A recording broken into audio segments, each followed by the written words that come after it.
जय Hind. Supreme court बड़ा या संसद, ये लड़ाई जो है अभी छिड़ा हुआ है हमारे देश में। और जो संसद में बैठने वाले लोग हैं उनका मानना ये है कि संसद बड़ा है, और सुप्रीम कोर्ट के जो न्यायाधीश हैं उनका मानना ये है कि ना ही संसद बड़ा है ना ही सुप्रीम कोर्ट बड़ा है। बड़ा है तो संविधान बड़ा है। बहरहाल इस पे आज मैं हम लोग जो है एनालिसिस करने वाले हैं। और आज आप पे लास्ट में जरूर बताना कि आपके अनुसार बड़ा कौन हुआ। क्योंकि जो हमारे उपराष्ट्रपति ने सवाल पूछा था कि संसद बड़ा है या सुप्रीम कोर्ट, यहाँ पे बीच में उन्होंने संविधान का नाम नहीं लिया था। और इसलिए जो है बार बार सवाल यही उठाया जा रहा है कि संविधान तो हटा दिया जाए, और संविधान को हटाने बाद जो है आप बताओ सुप्रीम कोर्ट बड़ा है या संसद बड़ा है।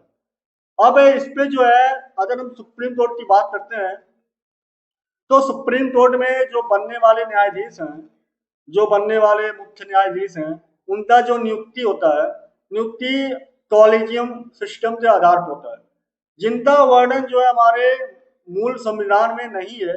और ये जो है कॉलेजियम सिस्टम जो है ये 1990 के दशक में आया, और वहां से जो है कॉलेजियम सिस्टम के आधार पर जो है नियुक्ति होने लगा। और अब जो है कॉलेजियम सिस्टम पे भी बार बार सवाल उठाया जाता है कि कॉलेजियम सिस्टम की वजह से जो न्यायाधीश का नियुक्ति है उसमें पारदर्शिता जो है नहीं आ पा रही है, और कॉलेजियम सिस्टम जो है खत्म किया जाए। क्योंकि होता यह है कि कॉलेजियम सिस्टम की वजह से बहुत सारे ऐसे वरिष्ठ जज हैं जिन जो आगे उनका प्रमोशन नहीं हो पाता है, वो बड़े पद पे नहीं पहुंच पाते हैं।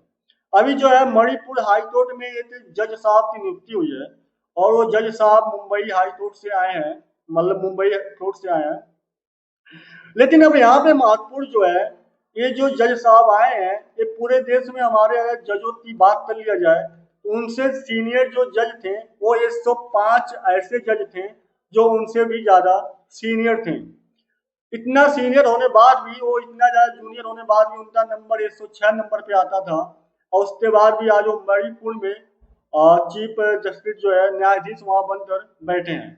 और उस पर जो है सवाल उठाया जा रहा है। लेकिन बी आर गवई साहब या हमारे अभी तक जितने भी सुप्रीम कोर्ट में न्यायाधीश के पद पे आते हैं, मुख्य न्यायाधीश के पद पे आते हैं, उनका मानना यही होता है कि और सुप्रीम कोर्ट हो चाहे हाई कोर्ट हो, वहां पे जो न्यायाधीश की नियुक्ति होती है वो वरिष्ठता के आधार पर नहीं होती है। उनका जो है उनके नॉलेज के हिसाब से उनकी नियुक्ति होती है, उनके अंदर कितना जानकारी है इस आधार पे उनकी नियुक्ति होती है। हम इन चीजों को सहमति भी देते हैं और सहमत भी हैं कि एक बड़े पद पे बैठने लिए एक अच्छे नॉलेज वाले इंसान को वहां जाना, एक नॉलेज वाले व्यक्ति को वहां बैठना जो है बहुत जरूरी होता है। क्योंकि उनके हाथ में जो है बहुत सारे ऐसे फैसले होते हैं जो अपने आप में महत्वपूर्ण होते हैं। और इसलिए जो वहाँ हर कोई अगर उस पद पे बैठता है तो जाहिर सी बात है, और जो आम नागरिक है, जो लोग जो लोग गुनाह नहीं किए हैं उन्हें भी सजा मिल सकती है अगर वहां तक मतलब कम नॉलेज वाला व्यक्ति पहुंचता है तो। लेकिन दोस्तों यहाँ पर एक सवाल जो है फिर से उठाया जा रहा है। सवाल उठाने पीछे फिर वही रीजन है, क्या 106 जजों में मात्र एक वही जज थे 106वें नंबर पे जिनके पास इतना नॉलेज था? क्या जो 105 जज और थे उनके पास नॉलेज नहीं था? अगर उनके पास नॉलेज नहीं है फिर उन्हें किस आधार पे जो है जज बना के बैठाया जाए, किस आधार पे जो है उन्हें जज बनाया जाए, किस आधार पे जो है एक गरिमा का पद जो है उन्हें मिला हुआ है। अब हम बात कर लेते हैं संसद की। संसद में हमारे बैठने वाला हर एक व्यक्ति जो है जनता के द्वारा चुना जाता है। चाहे संसद हो चाहे विधानसभा हो, वहां पे जो भी बैठने जाते हैं उन्हें जो है जनता चुनती है। जनता चुनती है, जनता द्वारा जब उन्हें चुना जाता है तब वहां पे वो बैठते हैं, और एक दो जनता नहीं बल्कि वहां लाखों में जनता चुनती है। उसके बाद जो है उस पद पर वो पहुंचते हैं, पार्लियामेंट में वो पहुंचते हैं। अब जो हमारे उपराष्ट्रपति जी हैं इनका मानना ये है कि जो संसद में बैठने वाले लोग हैं ये तो जनता के द्वारा चुने जा रहे हैं। इन्हें जो है जनता के हिसाब से चुना जा रहा है कि जनता जिन्हें चाह रही है उन्हें जो है पार्लियामेंट में भेज रही है, क्योंकि उन्हें जिसके हिसाब उन्हें पता है कि मतलब ये इंसान हमारे लिए सही कर सकता है, हमारे लिए सही सोच सकता है, तो फिर उन्हें वो पार्लियामेंट तक भेज रही है, नहीं तो फिर वो हार जाते हैं। और इस आधार पर जो है संसद बड़ा हुआ, ऐसा जो है हमारे उपराष्ट्रपति जी का मानना है। उपराष्ट्रपति जी का मानना है कि अगर हमारे संसद में बैठने वाला हर व्यक्ति जनता के द्वारा चुन कर आ रहा है तो जाहिर सी बात वो बड़ा हुआ।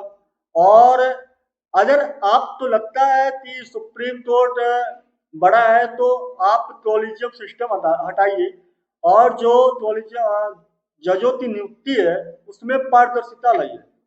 अगर आप पारदर्शिता जो है लाते हैं तो मैं समझ सकता हूँ कि सुप्रीम कोर्ट बड़ा है। अब यहाँ पे महत्वपूर्ण ये है कि जो सुप्रीम कोर्ट के न्यायाधीश हैं उनका मानना ये होता है कि ना ही जो है न्यायपालिका बड़ा है, ना ही कार्यपालिका बड़ा है, ना ही विधायिका बड़ा है। बड़ा है तो संविधान बड़ा है। लेकिन यहाँ पे फिर जो है उपराष्ट्रपति जी का मानना ये है कि यहाँ जो है संविधान की बात नहीं हो रही है, यहाँ पे बात जो हो रही है वो सुप्रीम कोर्ट और संसद की बात हो रही है। संविधान तो आप साइड में रखिए और उसके बाद आप बताइए कि बड़ा कौन है, सुप्रीम कोर्ट या संसद। और क्योंकि संसद में बैठने वाला हर एक व्यक्ति जो है चुनकर आता है, लेकिन सुप्रीम कोर्ट में बैठने वाला हर एक व्यक्ति जो है कॉलेजियम सिस्टम के आधार पे, वंशवाद के आधार पे और भाई भतीजावाद के आधार पे वहां तक पहुंचता है, तो बड़ा कौन हुआ। अब इसलिए जो है जो मामला है बहुत ज्यादा महत्वपूर्ण है दोस्तों। और हम इसका इतिहास अगर बता दें आपको तो हमारे इतिहास में जो है जो भारत के संविधान में जो सुप्रीम कोर्ट के न्यायाधीश की नियुक्ति होती है वो अनुच्छेद 124 में होती है। अनुच्छेद 124 में जो प्रावधान दिया है वो प्रावधान ये है कि मुख्य न्यायाधीश की जो नियुक्ति है वो राष्ट्रपति के द्वारा किया जाएगा और उनकी नियुक्ति करने के लिए जो हाई कोर्ट के जज हैं उनसे पूछा जाएगा कि क्या ये व्यक्ति की जो मैं नियुक्ति करने जा रहा हूँ ये व्यक्ति जो है सही है या नहीं है। अगर उनका मानना है कि हाँ ये व्यक्ति जो है सही है तो फिर उनकी नियुक्ति जो है न्यायाधीश के पद पे होती है, मुख्य न्यायाधीश के पद पर जो है होती है सुप्रीम कोर्ट में। और हाई कोर्ट में जो न्यायाधीश की नियुक्ति होती है उसके लिए सुप्रीम कोर्ट में जो बैठे जज हैं, न्यायाधीश हैं, मुख्य न्यायाधीश हैं, उनसे सलाह लिया जाता है और सलाह लेने बाद जो है फिर जो है उन्हें उस पद पर बैठाया जाता है। और लेकिन संसद में लेकिन सॉरी अब संविधान में ये सारे प्रावधान पे कोई भी काम नहीं चल रहा। अब जो इसमें अपवाद आ चुका है कॉलेजियम सिस्टम, जो कि हमारे मूल संविधान में था ही नहीं, अब कॉलेजियम सिस्टम के आधार पर जो है नियुक्ति किया जा रहा है। और इसके लिए जो है अब तो बहुत बार ऐसा लगता होगा कि वहां पर जो है भाई भतीजावाद ज्यादा चलता है, क्योंकि वहां पे आप अगर जजों की लिस्ट निकालते हैं तो आपको बहुत सारे ऐसे लोग मिल जाएंगे जो फैमिली के 1 2 3 लोग जो है न्यायाधीश के पद पर रह चुके हैं और वो जो है वहां तक पहुंचे हैं, तो जो है उनका रिश्ता या उनका जो भाई भतीजावाद है, वंशवाद है, इसलिए जो वहां तक वो पहुंचे हैं।